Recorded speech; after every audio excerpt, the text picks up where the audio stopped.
नमस्कार, आप देख रहे हैं रब्जी लाइव और मैं हूं आपके साथ मनीष। भारत और चीन के बीच एलएसी पर जारी उठापटक के बीच ओवैसी के बयान पर भाजपा के बड़े नेताओं का गुस्सा भड़क गया। जी हां, ओवैसी ने भारतीय और चीनी सैनिकों के मुठभेड़ के बाद मोदी को कमजोर नेता बताते हुए कहा था कि पीएम मोदी का चीन का नाम लेने से भी घबराते हैं। उसकी वजह से भाजपा नेता भड़क गए।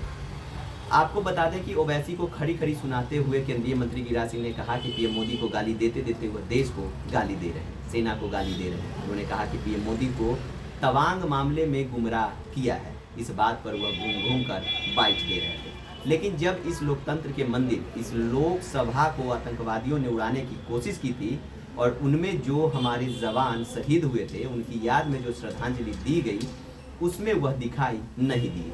बता दें कि इससे पहले भी ओवैसी और गिरिराज सिंह के बीच शब्दों की तकरार चली थी।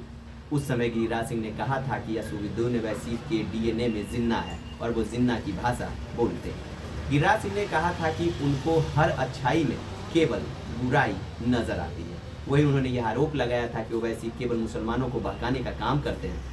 वैसे बात ओवैसी के ताज़ा बयान की करें तो उन्होंने कहा कि यह बड़ी अफसोस की बात है कि हमारे विदेश मंत्री ने कहा था कि पुराने रिश्ते उस वक्त तक बहाल नहीं होंगे जब तक बॉर्डर पर हालात खत्म नहीं हो जाते। लेकिन हमारे देश के प्रधानमंत्री चीन से मिलते हैं, यानी कि ओवैसी के अनुसार भारत को चीन के सामने भी पाकिस्तान जैसा रुख अपनाना चाहिए। जिस तरह से भारत दुनिया के सभी मंचों से पाकिस्तान के मकारी का पोल खोलता रहता है, उसी तरह से चीन की भी पोल खोलनी चाहिए। वैसे गिरिराज सिंह को ओवैसी के बयान का कुछ हिस्सा पसंद नहीं आया, उस पर उन्होंने पलटवार किया। उसी तरह से उत्तराखंड के मुख्यमंत्री पुष्कर सिंह धामी ने भी ओवैसी के बयान पर नाराजगी जताई। उन्होंने कहा कि कुछ लोगों को भारतीय सेना के शौर्य पर सवाल उठाने की आदत हो गई। धामी ने कहा कि कुछ लोग देश की वीरता पर हमेशा सवाल उठाते रहे और इन लोगों के लिए देश से ज़्यादा अपनी राजनीति जरूरी है। इस तरह ओवैसी के बयान पर भाजपा के कई नेता भड़के हुए नजर आए। इसी तरह के तमाम खबरों को देखने के लिए देखते रहिए रब्जी लाइव। धन्यवाद।